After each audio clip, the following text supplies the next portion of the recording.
Hello guys, for this video guys, tuturo ko sa inyo paano ko ginawa yung from 705 followers to 98,000 followers in a week lang guys.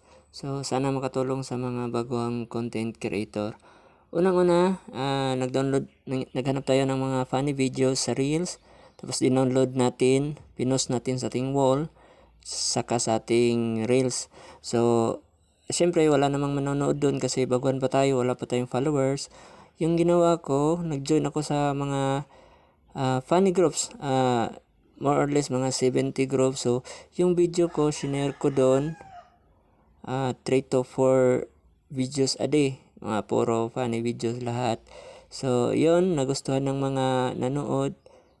Sila na mismo yung nag-share hanggang sa nag-viral yung video natin, umabot ng 38 million yung isa, yung pangalawa umabot ng 12 million.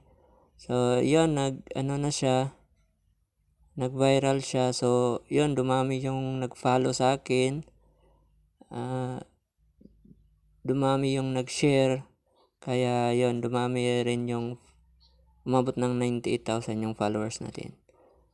Sana makatulong. Abangan nyo yung second video natin, tips kung paano paramihin yung followers. Thank you.